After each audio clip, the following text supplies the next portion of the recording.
श्री सच्चिदानंद सद्गुरु साईनाथ महाराज की जय। सद्गुरु श्री साईनाथुनि शरद बाबूजी की जय।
श्री सच्चिदानंद सद्गुरु साईनाथ महाराज की जय।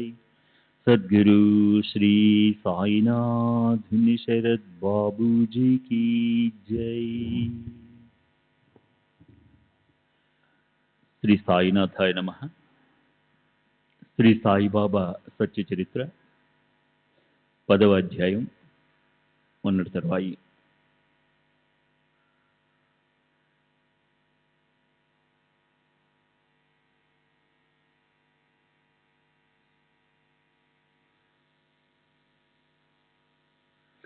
సాయిబాబా ఆత్మజ్ఞానానికి గని. ఆయన శరీరం అణువణువు వికసించిన వెన్నెల రాత్రిలో ఆనందంతో ఓతప్రోతంగా నిండి ఉండేది. సంసార సాగరాన్ని పూర్తిగా దాటడానికి ఆయన ఆశ్రయించాలి. నిజంగా అది అపారము, అనంతము. పిపీలికాది బ్రహ్మ పర్యంతము నిండి ఉన్న అలాంటి ఆ మూర్తి భవించిన నిరంతర అభిన్న పరబ్రహ్మే బాబా.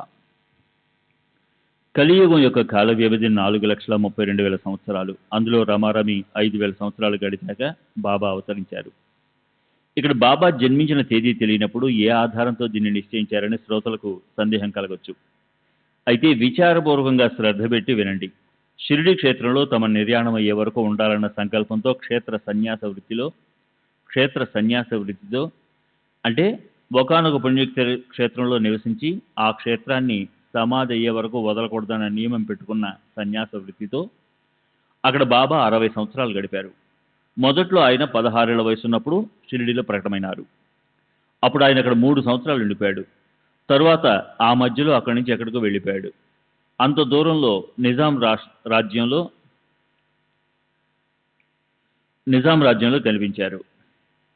తరువాత అక్కడి నుంచి పెళ్లివారి ఊరేగింపుతో కలిసి తిరిగి వచ్చి ఆయన శాశ్వతంగా షిరిడిలోనే ఉండిపోయారు. అప్పుడు ఆయన వయసు 20 సంవత్సరాలు. అప్పటి నుంచి షిరిడిలో 60 సంవత్సరాలు అఖండంగా నివసించారు. అది అందరికీ తెలుసు. 1840 శకం ఆశ్వయుజ శుద్ధ దశమి నాడు విజయదశమికి అంటే దసరా శుభముహూర్తంలో బాబా తమ నిజధామానికి వెళ్ళిపోయారు. ఈ ప్రకారంగా బాబా ఆయుః పరిమితి 80 సంవత్సరాలు అవుతుంది. కనుక ఆయన జననం సుమారుగా శక సంవత్సరం 1760 అంటే క్రీస్తు శకం 1838 అయి ఉండొచ్చు అని అంచనా వేసి నిశ్చయించవచ్చు. కాలుడి శిరస్సుపై కాలు పెట్టగల మహాత్ముల ఆయుర్దాయాన్ని ఎప్పటికైనా ఎవరైనా నిర్ణయించగలరా? ఆ పని చేయడం చాలా కష్టం. మహాత్ములు సదా తమ నిజ స్థితిలో ఉంటారు. వారికి జనన మరణాలు ఉండవు. సూర్యుడికి ఉదయించడం లేదా అస్తమించడం అనేది ఎక్కడ? అతను తన స్థానంలోంచి కించిత్తైనా కదలక నిరంతరం స్వస్థంగా ఉంటాడు. శక సంవత్సరం 1603 అంటే క్రీస్తు శకం 1681లో సమర్థ రామదాస స్వామి సమాధి చెందారు. తర్వాత పూర్తిగా 2 శతాబ్దాలు గడిచాయో లేదో ఈ మూర్తి అవతరించింది. భారతదేశ భూభాగాన్ని ముస్లింలు ఆక్రమించారు. హిందూ రాజులు పరాజయం పాలయ్యారు. భక్తి మార్గం రిక్తమైపోయింది. ప్రజలు ధర్మాన్ని దూరం చేసుకున్నారు. అప్పుడు సమర్థ రామదాస్ జన్మించారు. శివాజీని చేతిలో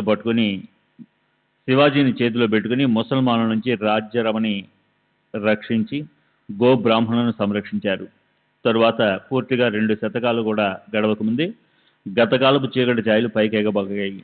హిందూ ముసల్మానుల కలహాలు చెలరేగాయి. అప్పుడు సాయిబాబా ఆ కలహాలను కాలరాచారు. ఆయన రాముడు రహీము ఒకటే, వారిలో అణువంతైనా తేడా లేదు. మరి అలాంటప్పుడు భక్తులు మొండి పట్టుదల పెట్టుకుని ఒకరితో ఒకరు శత్రుత్వంతో ఎందుకు ఉండాలి? మీరంతా ఎంత మూర్ఖులు! హిందూ ముసల్మానులు సత్సంబంధాలు ఏర్పరచుకోండి. మనసులో చక్కని ఆలోచనలకు చోటివ్వండి. అప్పుడే ఆవలి తీరానికి అనాయాసంగా చేరుకుంటారు. వాద వివాదాలు మంచివి కావు.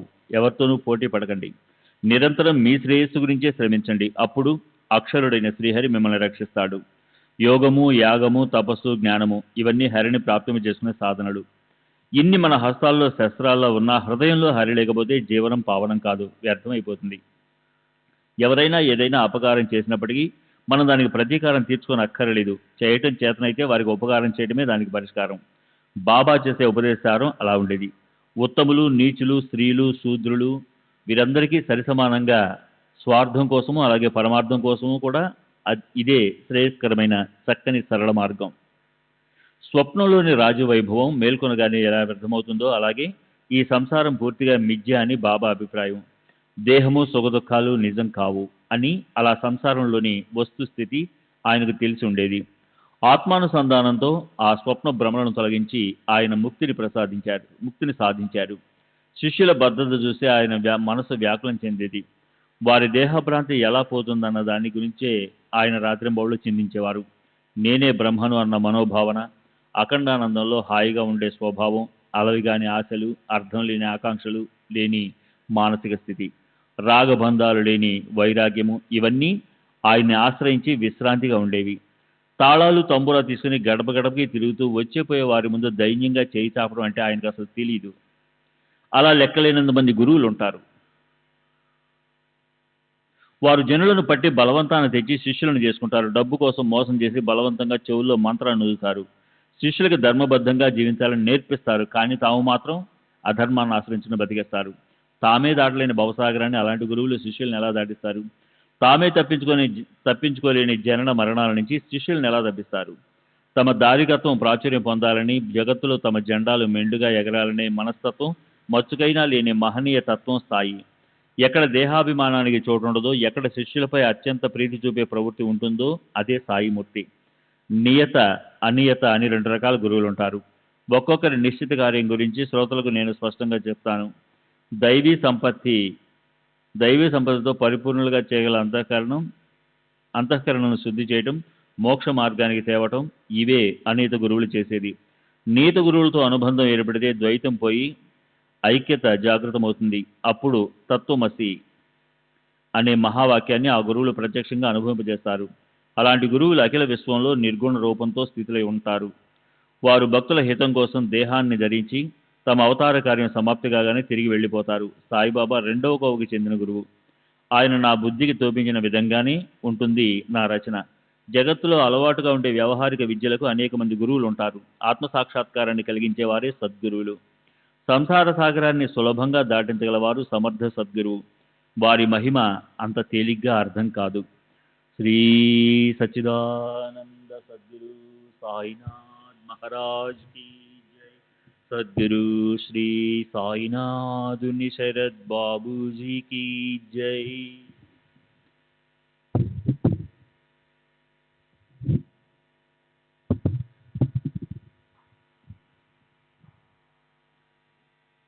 తమ దర్శనం చేసుకోవటానికి వెళ్ళిన వారి భూత భవిష్యత్ వర్తమాన కాలాల సంపూర్ణ రహస్యాన్ని ఆ వ్యక్తులు అడగకుండానే సాయి చెప్తుండేవారు.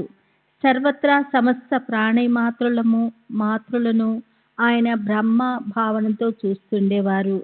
శత్రువులు మిత్రులు ఆయనకు ఒకేలా అనిపించేవారు. ఆయనకి భేదభావం అణుమాత్రమైనా లేదు. ఆయనకి ఆవగించంతైనా ఆకాంక్ష లేదు. సర్వుల్ని ఒకేలాంటి సమదృష్టితో చూసేవారు. ఆయనకి అపకారం చేసిన వారిపై కూడా ఆయన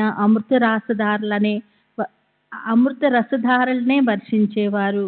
ఉత్కర్ష ఔనిత్యము కానీ లేదా అపకర్ష అధోగతి లేదా చెడు రోజులు కానీ లేకుండా ఆయన సమచిత్తులై శాంతితో ఉండేవారు. ఆయనకి వికల్పము అనిత్యత్వము లేదా సంశయము కించింతైనా ఉండేది కాదు. నా శరీరమైన ఈ దేహంలోనే వ్యవహరిస్తున్న శరీరము ఇల్లు ఇల్లాలు అనే మోహాల్లో ఆయన చిక్కుకునేవారు కాదు.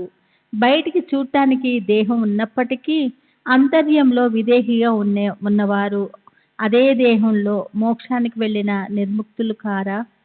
షిరిడీ ప్రజలు ధన్యులు. సాయే వారికి పూజనీయ దైవము. తింటున్నా త్రాగుతున్నా నిద్రిస్తున్నా వారికి సాయి చింతనే ఉండేది. వారి ప్రేమ ధన్యాంతి ధన్యము. కళ్ళంలో కాని ధాన్యం కంకులను తూర్పారపట్టి పొలంలోని ప్రదేశంలో పెరట్లో కానీ పనిచేస్తున్నా, ధాన్యం దంచుతున్నా, విసురుతున్నా లేదా మట్టి కుండల్లో కవ్వంతో వెన్న కోసం పెరుగు చిలుగుతున్నా బాబా మహిమల్నే వారు గానం చేసేవారు. కూర్చున్నప్పుడు, భోజనం చేస్తున్నప్పుడు, నిద్రిస్తున్నప్పుడు వారు బాబా నామాన్ని అఖండంగా జపిస్తుండేవారు. వారికి బాబా తప్ప మరో దైవం ఎన్నడూ గుర్తొచ్చేవాడు కాదు. ఆ స్త్రీల ప్రేమ ఎంత గొప్పది! ఆ ప్రేమలో జాలువారే మమతాల మాధుర్యం ఎంత గొప్పది! స్ఫటికంలాగా స్వచ్ఛమైన శుద్ధ ప్రేమే కావ్యాన్ని రచించగలదు.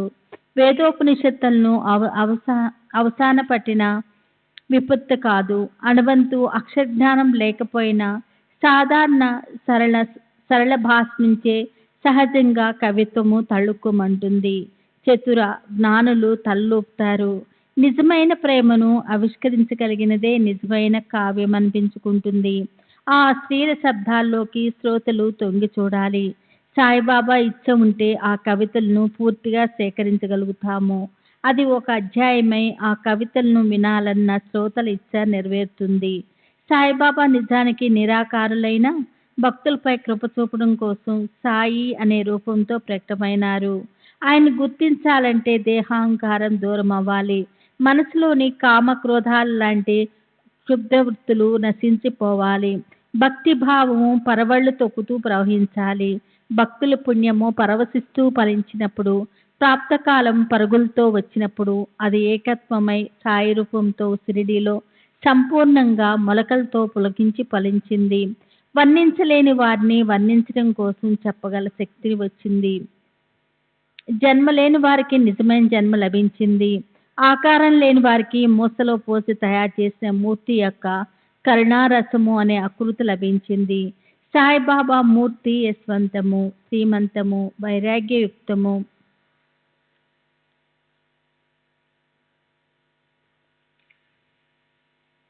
జ్ఞానవంతము, ఐశ్వర్యయుక్తము, ఔదార్యయుక్తము, అలా 6 గుణాలతో అది పరిపూర్ణము.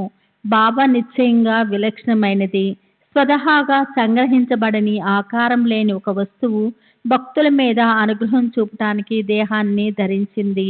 అపార కృపామృత రాసధారలను కుంభవృష్టిలా కురిపించే ఆయన స్వభావాన్ని ఎంతని చెప్పను. భక్తుల ప్రేమను ఆయన స్వయంగా గెలుచుకున్నారు. లేకపోతే ఆయన ఆశ్రయము ఎవరికి లభించేది? వాగ్దేవత కూడా మాట్లాడటానికి సాహసించని చెవులు కూడా వినటానికి సిగ్గుపడే మాటలను భక్తుల శ్రేయస్సు కోసం సాయిబాబా పలికేవారు. ఆ మాటలను చెప్పడం కంటే మౌనంగా ఉండటం మంచిది. అయితే కర్తవ్యాన్ని నుంచి తప్పిపోకూడదని అవి చెప్పవలసి వస్తుంది. ఎవరో భక్తునితో బాబా ఎంతో వినయంగా ఇలా అన్నారు: నేను మీ దాసుణ్ణి, మీకు రుణపడ్డాను. మీ దర్శనానికి నేను వచ్చాను. మీ పాదాలు నాకు లభించాయి. ఇది కేవలం మీ కృపే. మీ మలంలో నేను ఒక పురుగును. అందుకే నేను ఈ సృష్టిలో ధన్యుణ్ణి. బాబాకి ఎంతటి అనుకువ, నమ్రతతో ఉండటంపై ఎంతటి కోరిక, ఎంతటి గొప్ప అభిమాన రాహిత్యము, ఎంతటి వినయశీలత. పైన బాబా అన్న మాటలు వాస్తవం కనుక చెప్పాను. ఎవరికైనా అవి అసమంజసం అనిపిస్తే నేను నా కొంగు చాపుతాను, క్షమాభిక్షను కోరుతాను. వాణి అందువల్ల కల్ముషితమైనతే. ఇవి వినటం వల్ల పాపం చుట్టుకుంటే సాయినామాన్ని పదే పదే స్మరిద్దాము. అప్పుడు అందరి దోషాలు దూరమవుతాయి. మన జన్మజన్మల తపశ్చర్యకి ఫలమే స్వచ్ఛమైన సాయి కృప. తప్పికొన్న వారికి చలివేంద్రం, దారిలో త్రాగే నీటిని ఇవ్వడం కోసం షెడ్ వేసి పెట్టి చేసే పద్ధతి. అలాగే ఈ సాయి కృపామృత వర్షము మనకు సుఖదాయని. బాబా జివ్వతో రుచిని తీసుకుంటారని, అలా ఒకవేళ అందరికీ అనిపించినప్పటికీ ఆయనకి తామేం తింటున్నారో ఆ స్పృహే ఉండేది కాదు. ఆయన జివ్వకు రుచిని ఆస్వాదించాలన్న కోరికే ఉండేది కాదు. అసలు విషయ సుఖాలు అనుభవించాలన్న ఇచ్చే ఉండని వారు విషయాలను ఏమని అనుభవిస్తారు? విషయాలు ఇంద్రియాలకు అంటని వారు విషయాల్లో ఏం చిక్కుకుంటారు? ఎదుటికి వచ్చిన పదార్థాలను ఆయన కళ్ళతో చూస్తారు. అయితే వాటిని చూస్తున్నట్లు ఆయనకి తెలిసేది కాదు. చూడటం అన్న గుర్తే ఉండేది కాదు. హనుమంతుని కౌపీనం కేవలం ఆయన తల్లికి, శ్రీరామచంద్ర ప్రభువుకే తెలుసు. వారి కళ్ళకి మాత్రమే కనిపించేది కనుక ఆయన బ్రహ్మచర్యము అసమానమైనదని తెలుస్తుంది. అయితే సాయిబాబా విషయం వేరు. కనీసం తల్లికి కూడా గుహ్య భాగ్యం దర్శనం లేని చోట ఇతరుల విషయం ఏం చెప్తాము? బాబా బ్రహ్మచర్యం నిజంగా ఎంతో కఠినం. దాని పరిపూర్ణత అపూర్వము. బాబా నడుముకి కౌపీనం ఎప్పుడు ఉండేది. ఆయన సిగ్నం మెడ కింద ఉండే చనుల్లా ఉపయోగం లేకుండా కేవలం మూత్ర విసర్జనం కోసం మాత్రమే అవయవాల్లోని ఒక అవయవంగా ఉండేది. బాబా దేహస్థితి అలా ఉండేది. ఆయన ఇంద్రియాలు కర్మలను ఆచరిస్తున్నప్పటికీ ఆయన విషయ సుఖాలపై ఇచ్చ లేదా జ్ఞానము కించిత్ కూడా ఉండేది కాదు. సత్వ రజోస్తమ గుణాలు బాబా ఇంద్రియాల వద్ద స్థిరంగా కూర్చుని ఉండేవి. బాబా వ్యవహారాల్లో కర్తత్వము కనిపించినప్పటికీ వాటి పట్ల ఆయనకి అనుమాత్రమైన ఆసక్తి ఉండేది కాదు. బాబా నిస్సంగలు, సమస్త మోహాపాశాల నుంచి ముక్తులు, చిన్మాత్ర శుద్ధ జ్ఞాన స్వరూపులు, ఆత్మరాముడు, ఆత్మానందం పొందినవారు. ఆయన కామక్రోధాలు మొదలైనవన్నీ నశించే స్థానము. ఆయన సదా నిష్కాములు, పరిపూర్ణ అవక్తకాములు, సమస్త ఆశలు ఆకాంక్షలు తీరినటువంటి విషయ సుఖాలు ఆయనకు బ్రహ్మరూపంగానే అనిపించేవి. పుణ్యపాపాలను విముఖం చేసే నివృత్తి స్థానం ఆయన. మొత్తానికి అలా బాబా వద్ద పరమాత్మలో కలిసిపోయిన ముక్త స్థితి ఉండేది.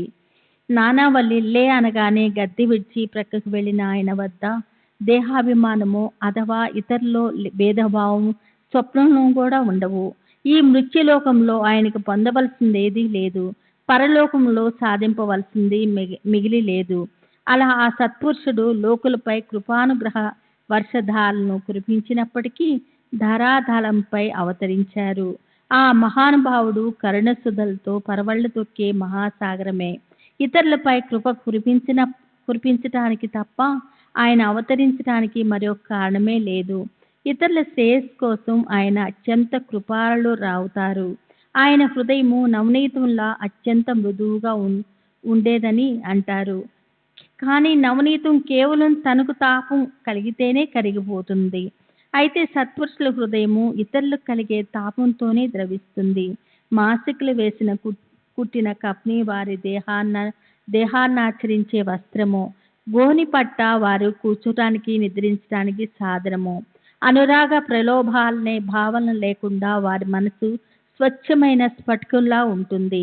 వారికి నిజానికి వెండి సింహాసనంతో పనేముంది? సింహాసనం వారికి అవరోధంగా అనిపిస్తుందని భక్తులు దాన్ని వెనక్కి జరిపేవారు. వారి భక్తి భావాన్ని చూసి బాబా దాన్ని పట్టించుకునేవారు కాదు. సాయిబాబా షిరిడి అనే సజల సరోవరంలో అరవిరిసిన కమలము. భక్తులు అది గుంబాళించే ప్రేమానురాగాలు సౌరభాలను హాయిగా ఆస్వాదించేవారు. అభాగ్యులైన కప్పలకు అంటే బాబా పట్ల భక్తి లేని వారికి వాటాగా లభించేది మాత్రం బురదే. వారు సదా దానిలోనే కూర్చుని ఉంటారు.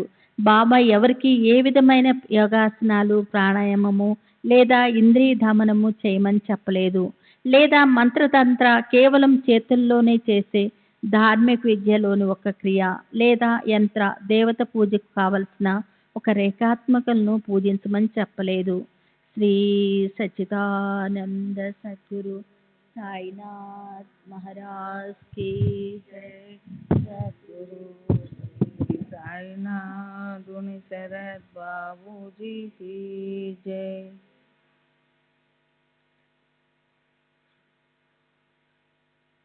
ఇతరులెవరికైనా ఇంత చాతుర్యంగా వ్యవహరించడం అసాధ్యం. మహాత్ములు భక్తుల కోసమే దేహాన్ని ధరిస్తారు.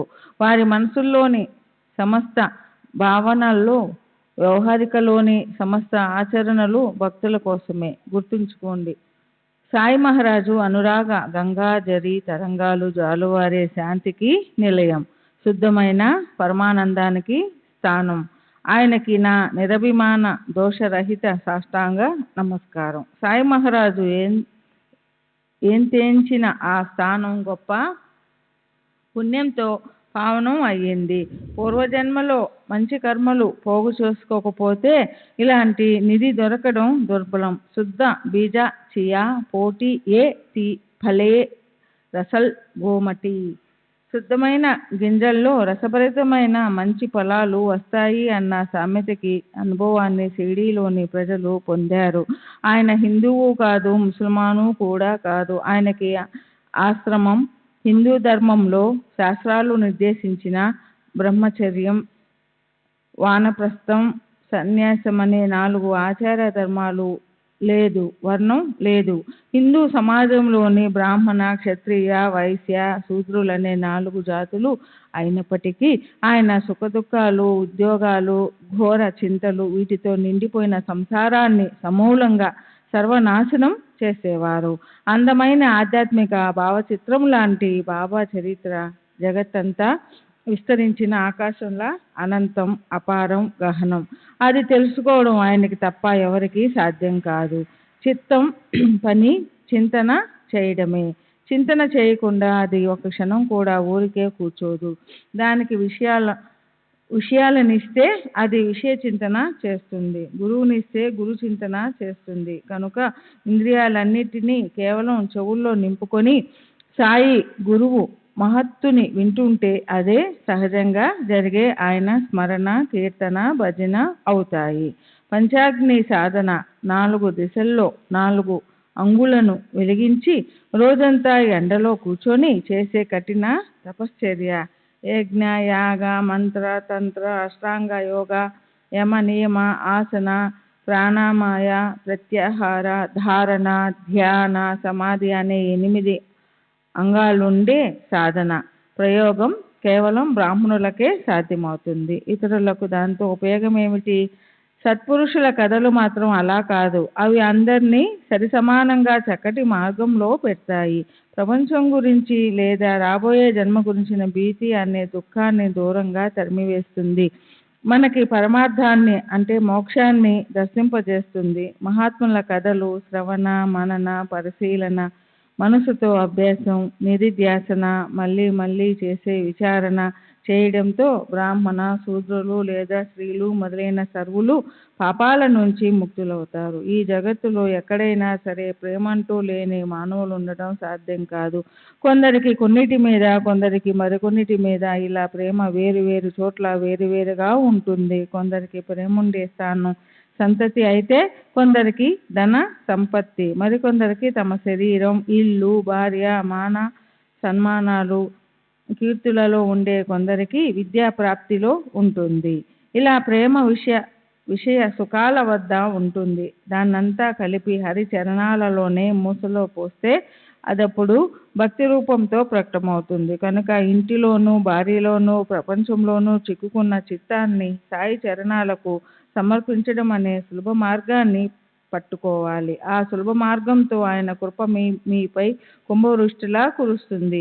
ఆ ప్రకారంగా అతి స్వల్ప సాధనతో అలభ్య లాభం అనే అప్సర వచ్చి ఒళ్ళో వాళ్తుంది. ఈ శ్రేయాన్ని సంపాదించడం పట్ల లోకంలో ఉదాసీనత ఎందుకుంటుంది అని శ్రోతల మనసుల్లో సందేహం తలెత్తుతుంది.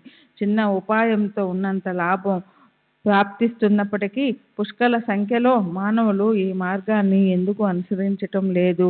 అయితే దానికి ఒకటే కారణం, పరమేశ్వరుని ప్రేరణ లేకుండా పరమాణువు అంతైనా ఇచ్చ ఉత్పన్నం కాదు. అయితే పరమాత్ముడు ప్రసన్నుడైనప్పుడు సత్పురుషుల చరిత్ర వినాలని అపరిమితమైన కోరిక ఆయాచితంగానే కలుగుతుంది. కనుక శ్రోతలు సాయిబాబా కమనీయ చరణాలను శరణనాలి. అప్పుడు నారాయణుడు కోరుకుండానే కృపను కురిపిస్తాడు, వినాలన్న గొప్ప ఇచ్చను మేల్కొల్పుతాడు. ఆ సులభ సాధన అవలోకగా అరచేతికి చిక్కుతుంది. గురు కథను చక్కగా తోడుగా పెట్టుకోండి. సంసార జన్య దుఃఖాన్ని దూరం చేసుకోండి. నిశ్చయంగా ఇదే మీ జీవితానికి సాఫల్యం. మనసులో సంశయాలకు సందివ్వకండి. లక్ష్య చాతుర్యాలను వదిలేసి సాయి సాయి అని నిరంతరం నామస్మరణ చేయండి. అప్పుడు చూడండి, మీ కోరిక గట్టెక్కుతుంది, కోరిక సిద్ధిస్తుంది. అసలు సందేహాలను పెట్టుకోకండి. ఇవి నా మాటలు కావు, కేవలం సాయిబాబా పెదవుల నుంచి పల్లవించిన గంభీర శబ్దాలు. ఇవి నిరర్ధకమని భావించకండి. చెడు సాంగత్యం పూర్తిగా హీనమైనది.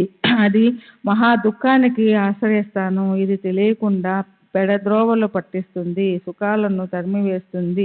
ఒక్క సాయిబాబాకి లేదా సద్గురువుకి తప్ప చెడు సాంగత్యం నుంచి శుద్ధి చేయడం మరొకరెవ్వరికీ సాధ్యం. దయను వర్షించే గురుముఖత వెలువడిన గురు వచనాలను ఓ భక్తులారా విచారపూర్వకంగా మదిలో పదిలం చేసుకోండి. అప్పుడు చెడు సాంగత్యం చెప్పకుండా పలాయనం అవుతుంది. ఈశ్వరుడు రచించిన సృష్టిలోని వివిధ రూపాలు కళ్ళల్లో నిండినప్పుడు సౌందర్య పిపాసి అయిన మానవుడి మనసు వాటితో తాదాత్మ్యం చెందుతుంది. అయితే అదే దృష్టి వెను తిరిగినప్పుడు అది సాధు సత్పురుషుల సాంగత్యంలో తాదాత్మ్యం చెందుతుంది. సత్సంగానికి ఎంతటి మహిమ ఉందంటే అది దేహాభిమానాన్ని సమూలంగా పెకలించి వేస్తుంది. కనుక సత్సంగం తప్ప మరో సాధన వెతికి చూసినా కనిపించదు. సతతము సచ్చీలులతో సహజీవనం సాగించాలి. ఇతరుల సహవాసం ఎప్పటికీ దోషయుక్తమే. మంచివారితో మనుగడ ఏ రకమైన దోషాలు లేకుండా అణువణువును శుద్ధంగా స్వచ్ఛంగా ఉంచుతుంది. సత్సంగం దేహంలోని ఆసక్తిని అణచివేస్తుంది. దానికి ఎంతటి ప్రబల శక్తి ఉందంటే ఒకసారి దాని మీద ప్రేమ ఉత్పన్నమైందంటే ప్రాపంచిక బంధనాలు తెగిపోయి ముక్తి కాంత ముద్దులొలుకుతూ ముంగిట వాళ్తుంది. అదృష్టవశాత్తు సత్సంగ లాభం కలిగిందంటే ఏ రకమైన కొరత లేకుండా సంపూర్ణమైన బోధ సహజంగా ప్రాప్తిస్తుంది. అదే క్షణంలో చెడు సాంగత్యంపై కోరిక పైకెగురుతుంది. సమస్త ఆసక్తుల నుండి విడివడి మనస్సు అక్కడ రమిస్తుంది. పారమార్థిక మార్గంలో ప్రవేశం కలగడానికి విషయాల పట్ల విరక్తి ఒక్కటే ఉపాయం. సత్సంగం మీద కోరిక పెట్టుకోకపోతే సస్వరూపం చిరునామా దొరకదు. సుఖాన్ని తరుముతూ దాని వెనుక దుఃఖం వస్తుంది. దుఃఖాన్ని దూరం చేస్తూ దాని వెనుక సుఖం వస్తుంది. జీవుడు సుఖ సుందరికి అదే పనిగా ఎదురుగా వెళ్తాడు. అతనే దుఃఖం నుంచి దూరంగా పారిపోతాడు. ఎదురు వెళ్ళని లేక పారిపోని జరగవలసింది మాత్రం జరిగే తీరుతుంది. ఈ రెండు అనుభవాల నుంచి ఒక్క సత్పురుషుల సహవాసమే మనలను ముక్తులను చేయగలదు. సత్సంగం వల్ల దేహాభిమానం దగ్ధమైపోతుంది. సత్సంగం వల్ల జనన మరణ పరిభ్రమణ శుభ్రంగా తప్పిపోతుంది. సత్సంగం వల్ల చేతన ఇచ్చే మూల శక్తితో అంటే పరమాత్మతో తాదాత్మ్యం కలుగుతుంది. హృదయ గ్రంథి పటేలున వీడిపోతుంది. సత్పురుషులతో సమగమం ఒకటే సద్గతిని లభింపజేసి సమస్త పాపాల నుంచి ముక్తులను చేస్తుంది. సత్పురుషులను అనన్యంగా శరణంటే మనకి స్వార్థము లేదా శాంతి చేతికి చిక్కుతాయి. ఎన్నడూ దైవ నామాన్ని ఉచ్చరించని వారు, దైవానికి ఎన్నడూ నమస్కరించని వారు, దైవం పట్ల భక్తి లేని వారు, దైవ భజనైనా చేయలేని వారు, అలాంటి వారి మనసుని దైవం వైపు మరల్చడానికి గొప్ప సత్పురుషులు అవతరిస్తారు. గంగా, భగీరథి, గోదావరి, కృష్ణవేణి, కావేరి, నర్మదా నదులు సాధువుల చరణ కమలాలను కోరుకుంటాయి, ఆశపడతాయి. వారు తమ వద్దకు స్నానం కోసం ఎప్పుడొస్తారా అని ఎదురుచెన్నులు చూస్తాయి. ఈ నదులు జనుల పాపాలను స్వయంగా ప్రక్షాళనం చేస్తాయి. అయితే వాటి వద్ద పోగైన సమస్త పాపాలు సాధువుల చరణ స్పర్శ లేకుండా నశించవు. గత జన్మల అదృష్టం ఫలించడం వల్ల సాయి మహారాజు చరణాను విందాలు ప్రాప్తించాయి. జనన మరణాలు తమ స్థానంలోనే ఉండిపోయాయి. భవభయం అంతా నశించిపోయింది. సజ్జన శ్రోతలారా, ఇప్పటి వరకు విన్న విషయాన్ని మననం చేద్దాం. కొంచెం విశ్రాంతి తీసుకుందాం. అప్పుడు తరువాతి నిరూపణ ముందుకు సాగుతుంది. హేమాడ్ పంతు సాయిని శరణన్నాడు. అతనిలా అంటున్నాడు: నేనైతే సాయికి పాదరక్షకుణ్ణి. కథను సదా వర్ణిస్తూ సుఖ సంపూర్ణవుతాను. మనోహరము సుందరము అయిన బాబా ధ్యానం ఎంత ఉత్తమం. మసీదు చివర నిలబడి భక్తులకు శ్రేయస్సు కలిగించాలన్న కారణంతో ఆయన ఒక్కొక్కరికి విభూది ఇస్తూ ఉండేవారు. ఈ జగత్తు మిథ్య అని ఎవరికి తెలుస్తుందో, బ్రహ్మానందంలో ఎవరు సదా రమిస్తూ ఉంటారో, ఎవరి మనసు అరవిరిసిన సుమ బాలాల సతతము నవనవలాడుతూ ప్రఫుల్లితమై ఉంటుందో ఆయనకి సాష్టాంగ నమస్కారం. కళ్ళకి జ్ఞానమనే కాటుక పెట్టుకొని బ్రహ్మజ్ఞానాన్ని శోధించే అంతటి మహిమాన్వితులైన ఆయనకి సాష్టాంగ నమస్కారం. రాబోయే అధ్యాయం దేనికన్నా బాగుంటుంది.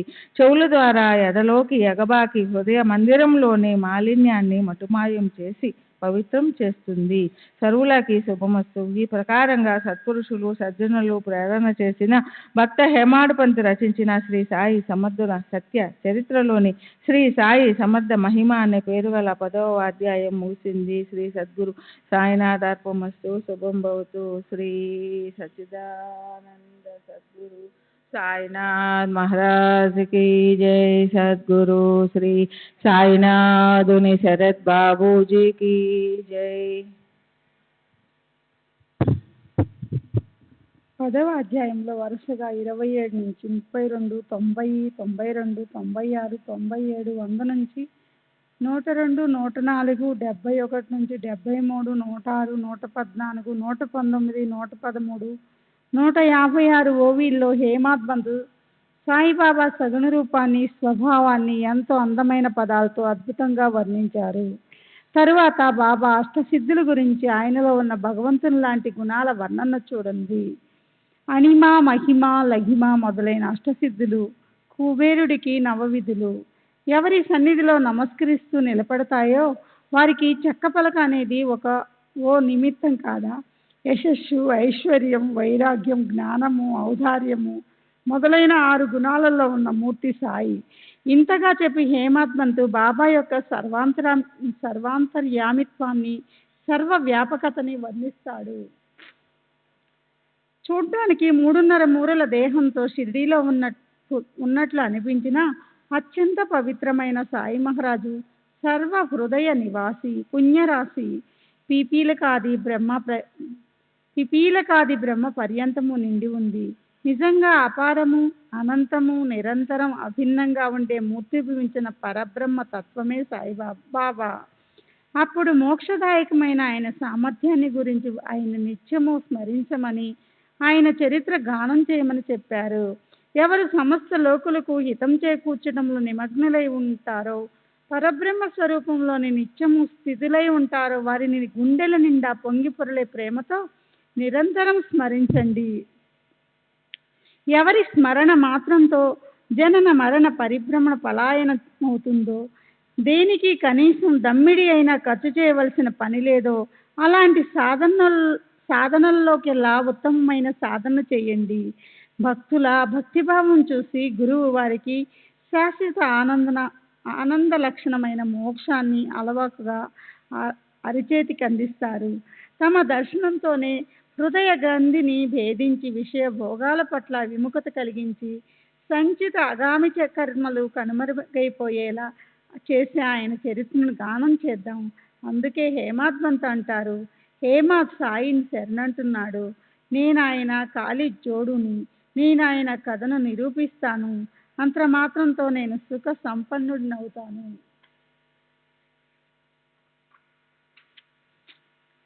ఇది కాక ఈ అధ్యాయంలో సద్గురు మహిమ, నియత అనియత గురువుల వ్యవస్థ, సత్సంగం పట్ల ప్రయోజనం కాక క్రింద ఇచ్చినట్లు ప్రబోధాత్మకమైన ఓవీలు కూడా ఉన్నాయి. రాముడు రహీము ఒక్కరే, వారిలో కించిత్తైనా భేదభావం లేదు. భక్తిభావాన్ని కలిగి ఉండడంలో ఎందుకీ మొండి పట్టుదలలు? ఒకరితో ఒకరు భేదభావంతో ఎందుకు వ్యవహరించాలి? మీరంతా ఎంత మూర్ఖులు! హిందూ ముసల్మాన్ల సత్సంబంధాలను ఏర్పరచుకోండి. మనసులో చక్కని ఆలోచనలను దృఢంగా పెట్టుకోండి. అప్పుడే ఆవలి తీరం చేరుతారు. ఎవరైనా ఏదైనా అపకారం చేస్తే దానికి మనం ప్రతీకారం తీర్చుకోకూడదు. చేయగలిగితే ఉపకారం చేయాలన్నదే ఆయన ఉపదేశానుసారం. లక్ష చాతుర్యాలను పక్కకు నెట్టి నిరంతరం సాయి సాయి అని స్మరించండి. దాంతో తప్పక తరిస్తారు. మీరు చూడండి, ఇందులో ఏ విధమైన శంక అవసరం లేదు. అయినప్పటికీ సాయి సమర్థుల గొప్పతనమే ఈ అధ్యాయంలో ముఖ్యమైన విషయం. 11వ అధ్యాయం శ్రీ సాయి మహిమ వర్ణన, శ్రీ సాయిబాబా ప్రభావ వర్ణన.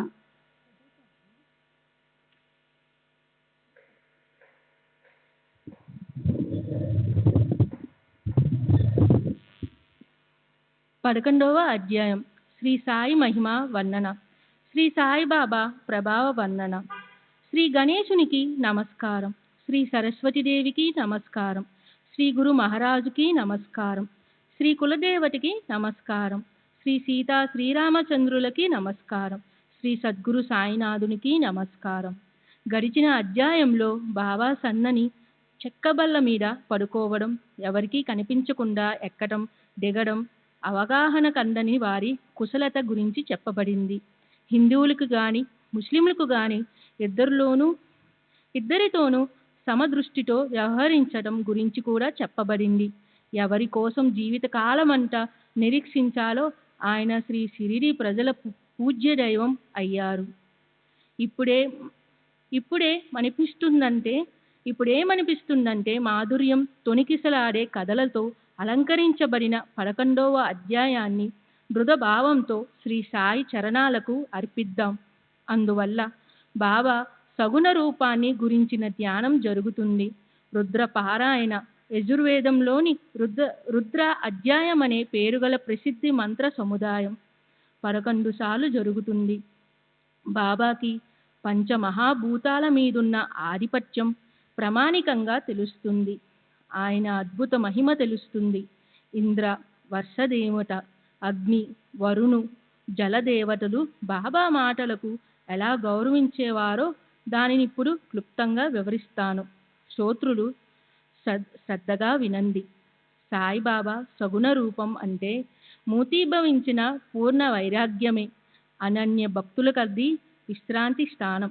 ఆయన్ని నేను ప్రేమపూర్వకంగా నా స్మృతి పదంలోకి తెచ్చుకుంటాను. గురు వాక్యాలే నిజమని విశ్వసించటమే ఆయన ఆశీస్సులు అయ్యే ఆసనంగా సమర్పిస్తాను. కామనలనన్నిటినీ త్యాగం చేస్తాననే సంకల్పమే ఆయన్ని పూజించడం. ప్రతిమ, సన్నిధుల, యజ్ఞం, హోమం ఇత్యాదుల కోసం చేసే చతుర సాకారంతో 4 అంగుళాల ఎత్తులో ఉండే ఓ సాధారణ మట్టి అరుగు, అగ్ని, తేజస్సు, సూర్యమండలం, ఉదకం, నీరు, ద్విజులు, బ్రహ్మానుడు ఈ 7 పూజ స్థానాల కంటే గురు మహారాజు శ్రేష్ఠుడు. ఆయన్ని అనన్యంగా పూజిద్దాం. అనన్య భావంతో ఆయన చరణాలు పట్టుకుంటే గురువే ఏమిటి, పరబ్రహ్మ కూడా పరుగున వస్తాడు. గురు పూజ అంత అద్భుతమైనది. గురుభక్తులు ఆ అనుభవాన్ని అందుకోవాలి.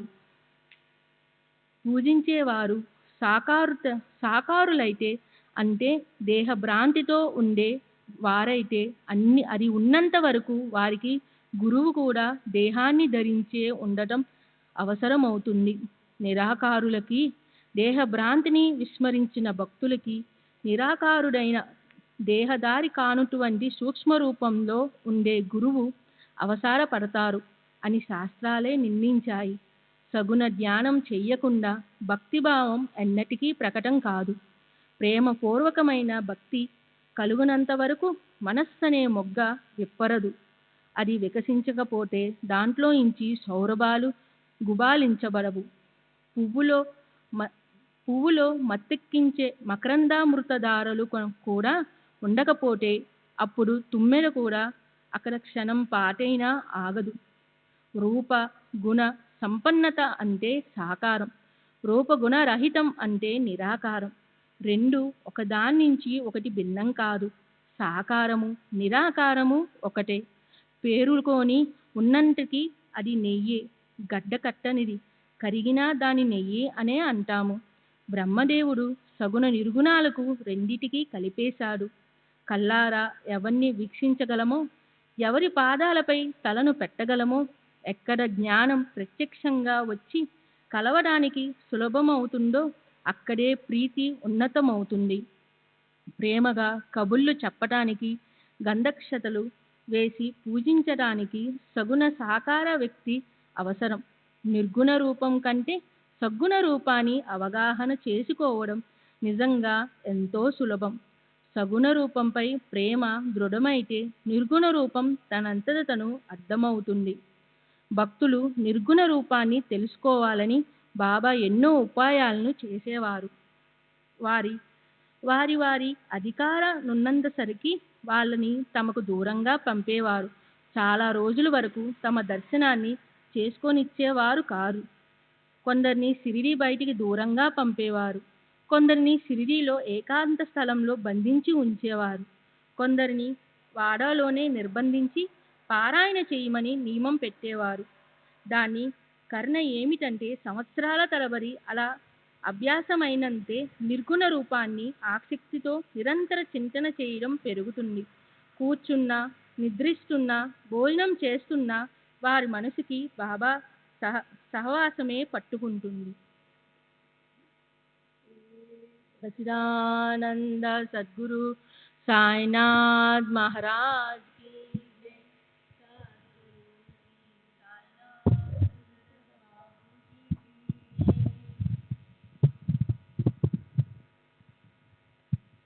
శ్రీ సచ్చిదానంద సద్గురు సాయినాథ్ మహారాజ్ కీ జై. సద్గురు శ్రీ సాయినాథుని శరత్ బాబూజీ కీ జై. మన ఈ శరీరం నశించిపోయేదే, ఏదో విధంగా అది అంతమయ్యే తీరుతుంది. కనుక భక్తులు దుఃఖించకుండా జనన మృత్యురహితుడైన పరమేశ్వరుడి పైన లక్ష్యం పెట్టాలి. ఈ సృష్టి నానా రకాలుగా కనిపించే వ్యాప్తి అంటే మాయ ప్రభావమే. అది అవ్యక్తంలోంచి ఆకారాన్ని ధరించింది, అవ్యక్తంలోకే తిరిగి వెళ్ళిపోతుంది. బ్రహ్మ నుంచి చిన్న పిపీలకం వరకు ఉన్న సృష్టి వ్యష్టితో పాటు సమిష్టితో నిండి ఉంది. అది అవ్యక్తంలోంచి ఆకారానికి వచ్చింది, దానిలోనే చివరికి సమరసమైపోతుంది. ఆ ప్రకారంగా మరణం ఎవరికీ లేదు. మరి సాయిబాబాకి మాత్రం అది ఎక్కడి నుంచి వస్తుంది? శ్రీ సాయి శుద్ధ బుద్ధ జ్ఞాన మరణరహిత నిరంజన దోషరహితులు. ఆయన్ని కొందరు భగవంతుని భక్తులను లేదా మహావైష్ణవులను అనేవారు. అయితే మాకాయన సాక్షాత్తు మూర్తి భవించిన భగవంతుడే అనిపిస్తారు. గంగానది సముద్రాన్ని కలవడానికి పోయేటప్పుడు మార్గంలో వేడిమితో తప్పించేవారిని చల్లబరచి తీరాన ఉన్న వృక్షాలకి నీరందిస్తుంది, అందరి దాహాన్ని తీరుస్తుంది. అలాగే మహాపురుషుల అవతార స్థితి ఉంటుంది. వారు ప్రకటమవుతారు, అలాగే వెళ్ళిపోతారు. అయితే వారి ఆచరణ జగత్తుకి పాపాల నుంచి విముక్తి కలిగిస్తుంది.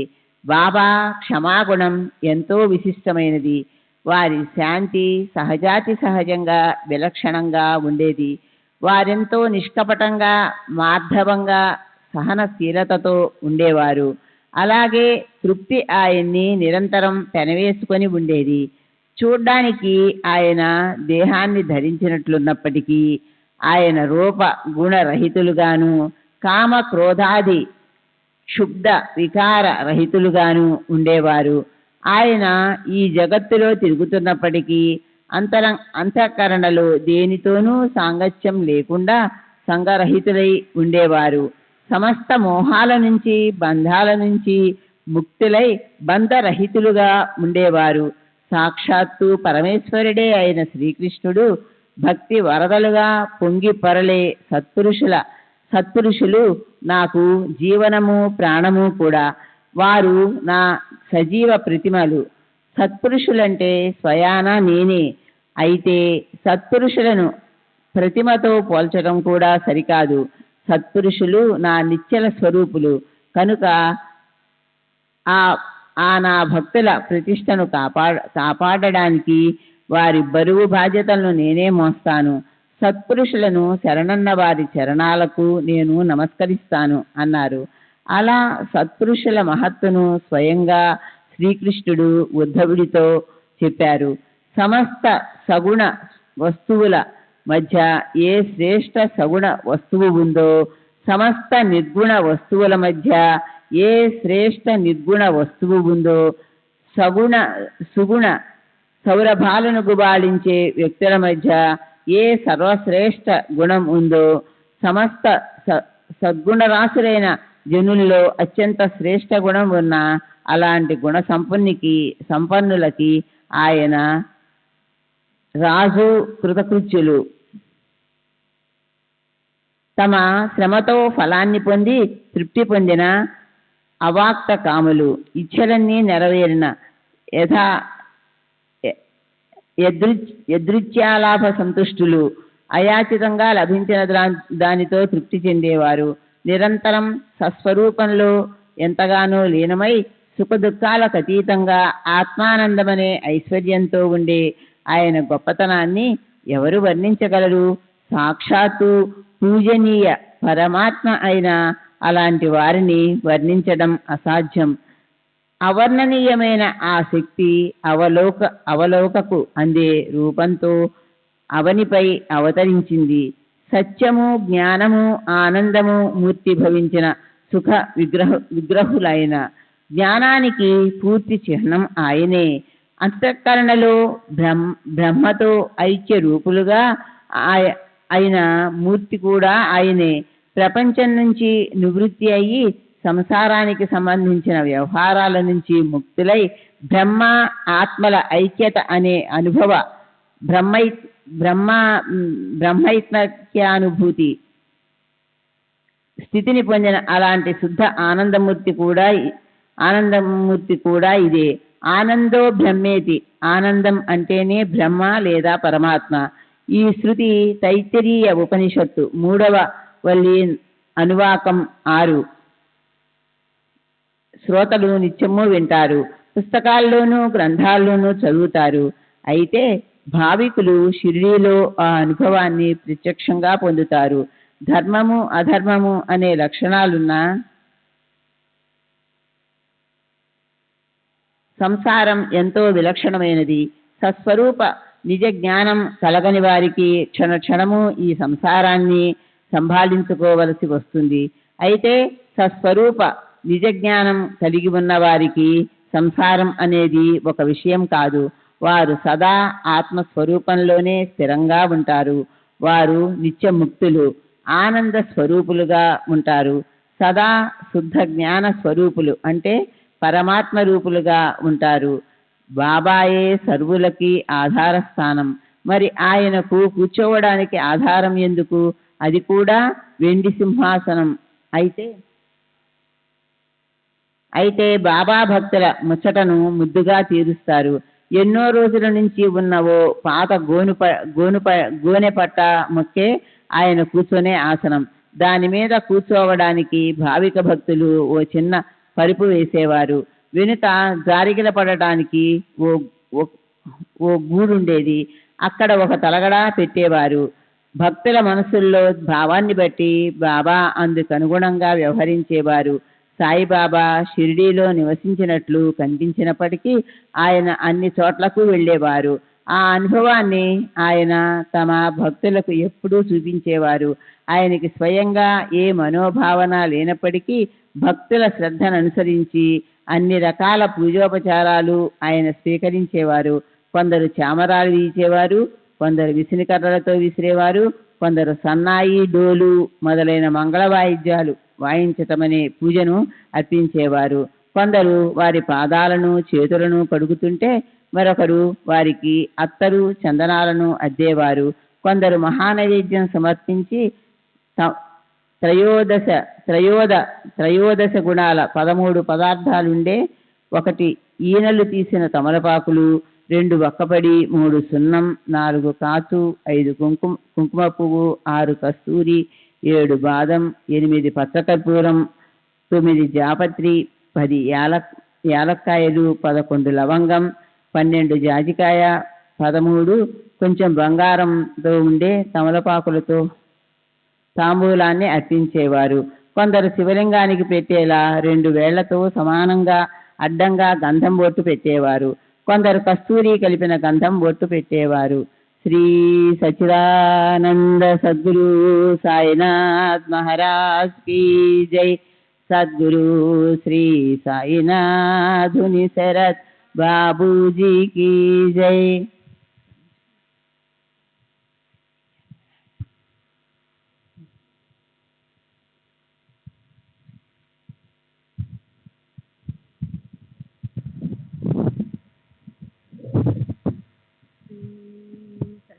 सच्चिदानंद सद्गुरु साईनाथ महाराज की जय. सद्गुरु श्री साईनाथुनि शरद बाबूजी की जय. ఒకసారి తాత్యాసాహెబ్ నోల్కర్ స్నేహితుడు డాక్టర్ పండిత్ సాయిబాబాని దర్శించడానికి షిరిడీ వచ్చాడు. షిరిడీలో అడుగు పెట్టగానే మొదట అతను మసీద్కి వెళ్ళాడు. బాబాకి సాష్టాంగ నమస్కారం చేసి ఒక్క క్షణం పాటు ప్రశాంతంగా కూర్చున్నాడు. అప్పుడు బాబా అతనితో వెళ్ళు, దాదాభట్ దగ్గరికి పో, అలా వెళ్ళు అంటూ వేలితోనూ చేతితోనూ దారి చూపించారు. పండిత్ దాదా దగ్గరికి వెళ్ళాడు. దాదా కూడా ఆదరంగా అతన్ని స్వాగతించాడు. అప్పుడు దాదా బాబా పూజకి బయలుదేరుతూ పండిత్ని మీరు వస్తారా అని అడిగాడు. పండిత్ దాదాతో పాటు వెళ్ళాడు. ఆ తర్వాత దాదా బాబాకు పూజ చేశాడు. అప్పటి వరకు బాబా నుదుటి మీద గంధం బొట్టు పెట్టే ధైర్యం ఎవరూ చేయలేదు. భక్తులు ఎవరైనా ఎలాంటి వారైనా సరే వస్తే బాబా తమ నుదుటి మీద గంధం బొట్టు పెట్టనిచ్చేవారు కారు. మహల్సాపతి మాత్రం ఆయన మెడకి గంధం పూసేవాడు. ఇతర భక్తులు ఆయన పాదాలకు పూసేవారు. అయితే అమాయకుడైన ఆ భావిక పండితుడు దాదా చేతిలోని చందనం గిన్నెను చేతితో లాగేసి శ్రీ సాయి తల పట్టుకొని నుదుట చక్కగా 3 రేఖలు గీశాడు. అతని ఆ తెగింపు చూసి దాదా మనసు కలవరపడింది. ఏమిటి ధైర్యం? సచ్చిదానంద సద్గురు సాయినాథ్ మహారాజ్ కీ జై. సద్గురు శ్రీ సాయినాథుని శరత్ బాబూజీ కీ జై.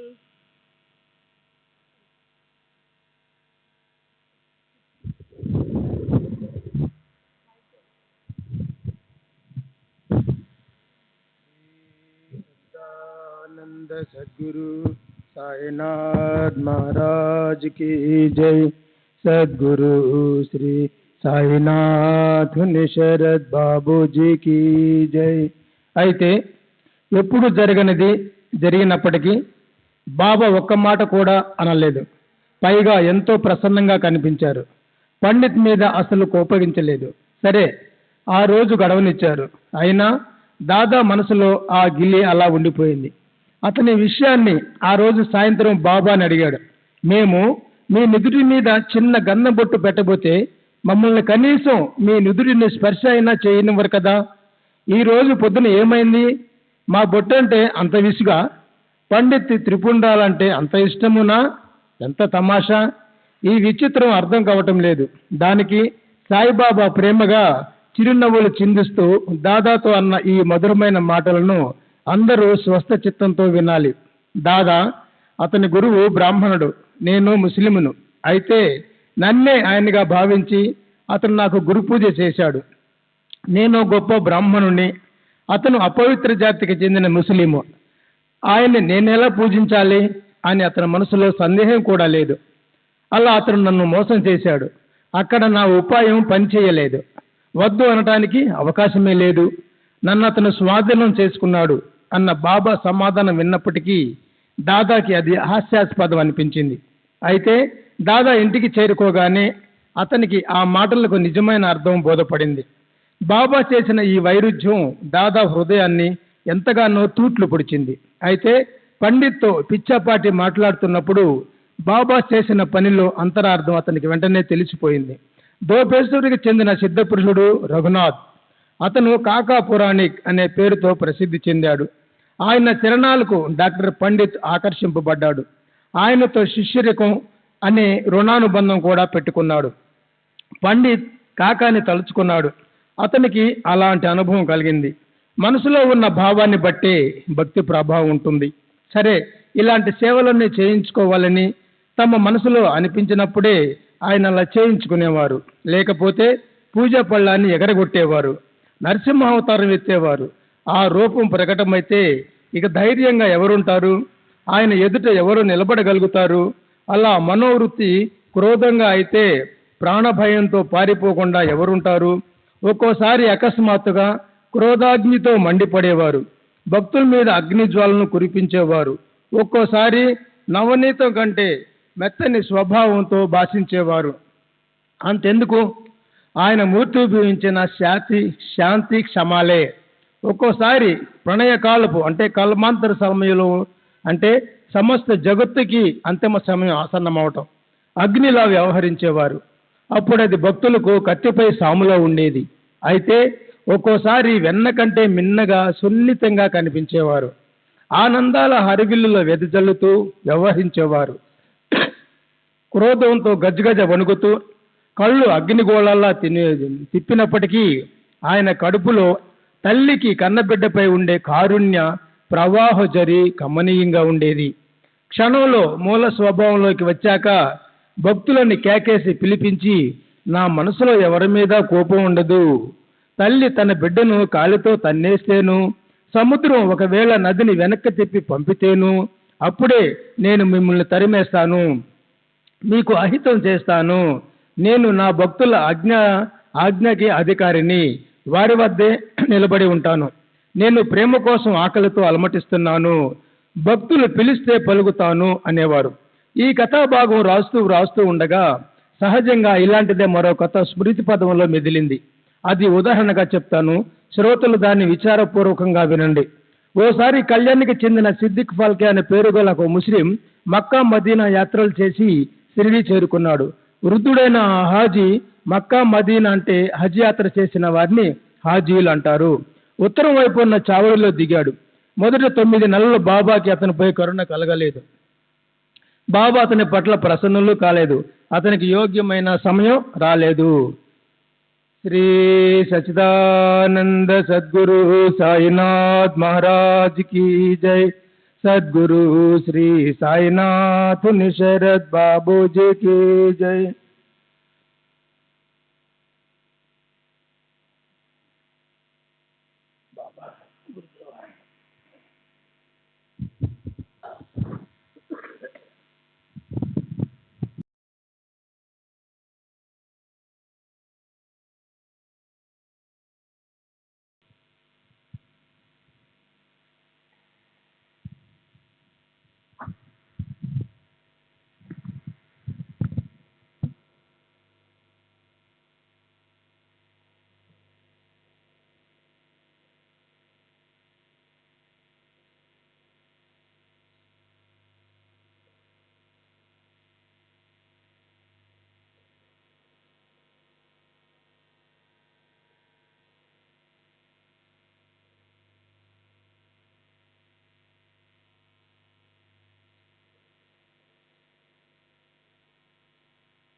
श्री सच्चिदानंद सद्गुरु साईनाथ महाराज की जय।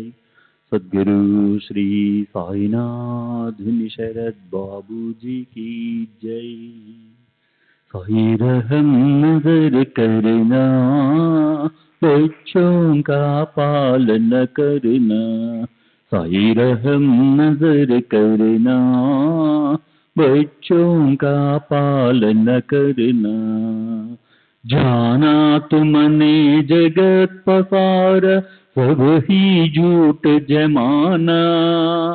जाना तुमने जगत पसार, सब ही झूठ जमाना।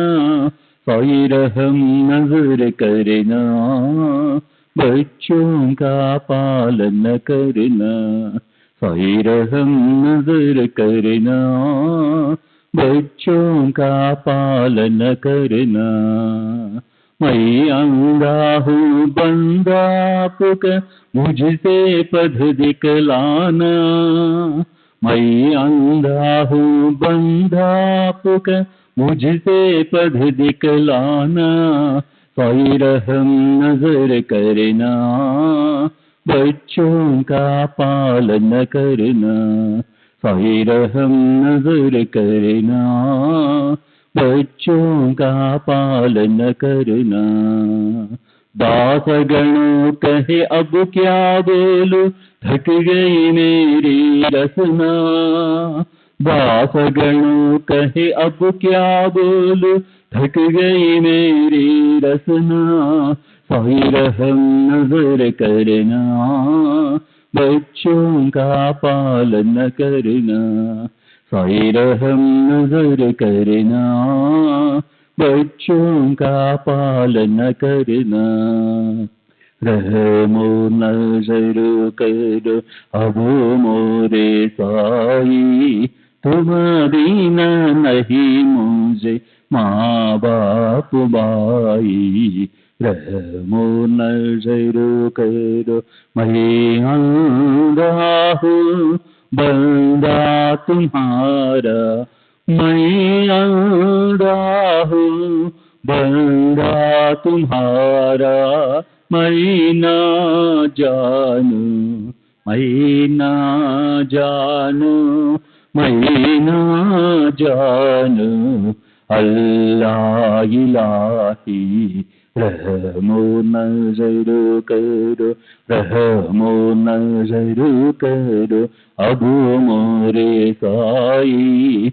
तुम बिना नहीं मुझे माँ बाप भाई। रहमो नजर करो काली जमाना मैंने गमाया। काली जमाना मैंने गमाया।